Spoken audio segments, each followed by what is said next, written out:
Yarny. Hi guys!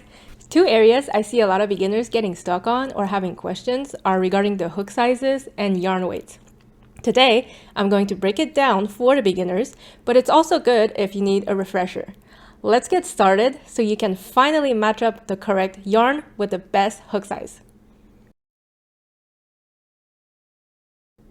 Crochet hooks come in a variety of sizes, and it can be confusing to figure out which size to use for a particular project.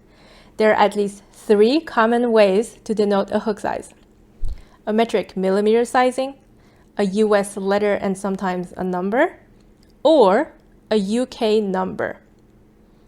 On average, hook sizes range from 2.5 millimeters to 15 millimeters, but there are smaller and larger ones, like this 2 millimeter crochet hook and this 20 millimeter crochet hook. Hooks are most commonly made from aluminum, steel, wood, bamboo, resin, or plastic. By the way, a lot of people often refer to these things as needles when they are new to crochet, but remember, in crochet, we call them hooks. So is one better than the other? Personally, I've always loved ergonomic crochet hooks. I use them for 99% of all my projects. They are a bit more expensive than aluminum or steel hooks without the grip. But if you are crocheting for a long time, then the grip on the ergonomic crochet hook can really be a lifesaver. Before we get into yarn sizes, I want to show you an example. Here you can see the same yarn has been crocheted with 3 different hook sizes: the 3 millimeter crochet hook, the 4.5 millimeter crochet hook, and the 6 millimeter crochet hook, giving 3 different end results. The smaller the hook size, the tighter the stitches. There are times when you will intentionally use a smaller or larger hook size than what is recommended because you want tighter stitches or looser stitches. But typically, a good rule of thumb is to use the recommended hook size on the packaging of a skein of yarn or to follow the instructions from a pattern. More on this in a moment, but let's touch on yarn sizes now. Yarn size, as in the width of a particular yarn, is actually called yarn weight. This refers to the thinness or bulkiness of a yarn. I have 2 examples of yarn here, where the light green one is thinner than the pink one. Naturally, using thinner yarn will take longer to crochet versus bulkier yarn. Most yarn labels indicate a recommended hook size for that particular yarn weight. It's either on the front side or the back side of the label. When in doubt, you can also refer to a standard yarn weight chart. There's one on the Yarny website for free for you. I'll leave a link below in the description to this video. Yarn weights range from a number 0, which is called lace, to a number 7, which is called jumbo yarn.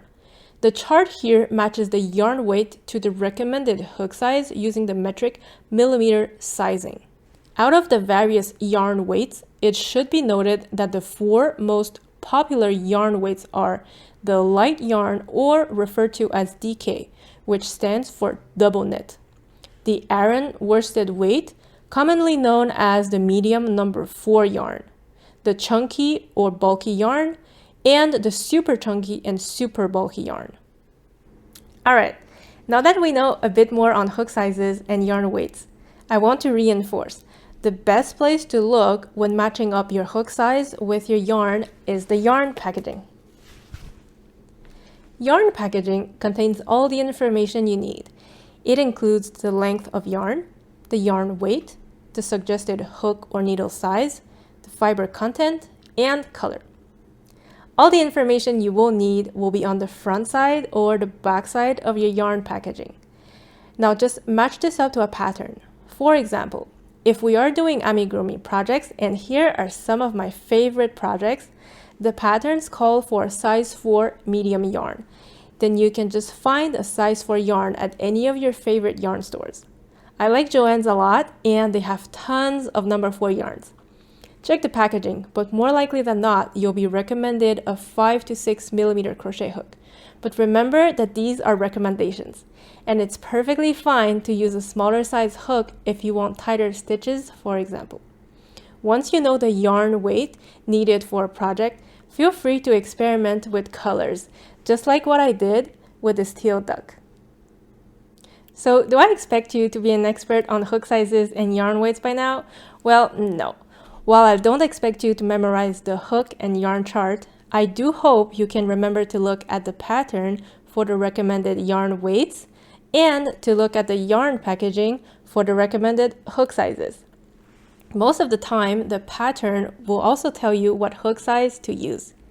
Otherwise, you can also head over to the Yarny website for our chart. Remember though, it's perfectly okay to use a hook size that is outside the recommended range, as it really depends on how you want your finished product to look like. Hope you learned a lot today. Thanks for watching. Don't forget to like this video, subscribe to the channel, and I'll see you soon for a pattern. Oh, and if you haven't already made the bookmark tutorial on our channel, that's a really quick and fun one. Alright, see you soon. Bye guys!